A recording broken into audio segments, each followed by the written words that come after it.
দেখো আজকে বানাচ্ছি মোস্ট ভাইরাল ডিম পরোটা। এইটা আমি সোশ্যাল মিডিয়ায় এতবার দেখেছি যে এটাকে না বানিয়ে আমি পারলামই না। আর সত্যি কথা বলতে এটা খেতে এতটাই টেস্টি হয় যে যদি একবার বানাও তো বারবার খেতে ইচ্ছা করবে। তো হাই এভরিওয়ান, আমার এই ছোট্ট চ্যানেলে তোমাদের সবাইকে স্বাগত জানাচ্ছি। তো দেখো এখানে আমি একটা চপার নিয়ে তাতে টমেটো, পেঁয়াজ, রসুন আর কাঁচা লঙ্কা দিয়ে এটাকে ভালো করে কেটে নেব।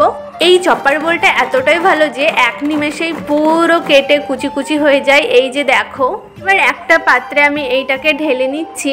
ও হ্যাঁ, সবজিগুলো কাটার আগেই আমি একটু লবণ দিয়ে দিয়েছিলাম। এবার একটা ডিম ফাটিয়ে দিলাম, তারপরে ঝাঁকানাকা করে সবগুলো একসঙ্গে মিশিয়ে নিচ্ছি। এবার এটাকে এক সাইডে রেখে দিয়ে আমি ময়দাটা মাখিয়ে নেব। নর্মাল ময়দা যেভাবে মাখানো হয় সেভাবেই মাখাতে হবে। প্রথমে একটু তেল দিয়ে ভালো করে এইভাবে মাখিয়ে নিয়ে তারপরে দিয়ে দিতে হবে কালো জিরা।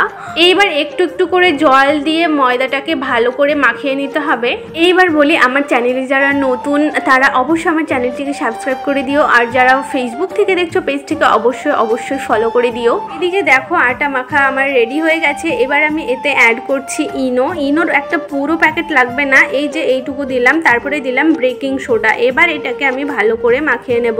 ইনো আর বেকিং সোডা দিলে পরোটাটা ভালোভাবে ফুলবে, এছাড়াও খেতে অনেকটাই নরম লাগবে। এবার এখানে দেখো একটা রুটির মতো লেচি কেটে নিয়ে আমি যেভাবে রুটি বানাই সেইভাবেই আমি এটাকে বানিয়ে নেব।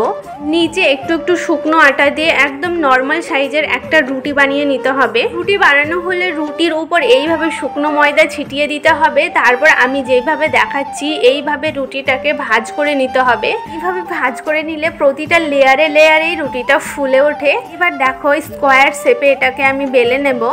এই যে ঠিক এমন ভাবেই তোমরা ভালো করে বেলে নেবে। তারপরে আগে যে ডিমের মিশ্রণটা করে রেখেছিলাম সেটাতে এইভাবে দুই পিঠ ভালো করে ডুবিয়ে নিয়ে আমি তেলে ভেজে নেব। খুব বেশি তেল দেওয়ার দরকার নেই, এটা অল্প তেলেই হয়ে যায়। পরাঠার সাথে কিছুই উঠেছিল না, তার জন্য আমি হাত দিয়ে উপর থেকে একটুখানি টমেটো কুচি এই সবগুলো ছড়িয়ে দিলাম। তারপরে এক পিঠ হয়ে গেলে আরেক পিঠ আমি উল্টে দেব।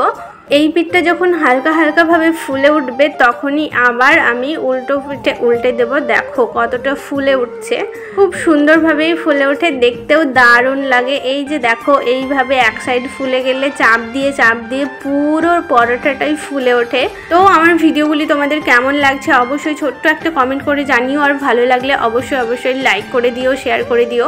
এই যে দেখো এইভাবে আমি সবগুলোকে একে একে বানিয়ে নিয়েছি। এটা দেখতে যতটা লোভনীয় লাগছে খেতে তার চাইতেও বেশি টেস্টি ছিল। অবশ্যই তোমরা বাড়িতে একবার হলেও ট্রাই করবে। এবার আমি একটা সার্ভিং প্লেটে নিয়ে নিচ্ছি। এই পরোটা আমি চিকেনের সাথে খেয়েছি, তোমরা টমেটো চাটনি, ধনিয়া পাতার চাটনির সাথেও খেতে পারো। তাহলে আজকের মতো টাটা, দেখা হচ্ছে আবার নতুন কোনো রেসিপি নিয়ে। আমি একটা ভেঙে দেখাচ্ছি, দেখো সবগুলো এতটাই ভালোভাবে ফুলেছে আর কতটা নরম হয়েছে।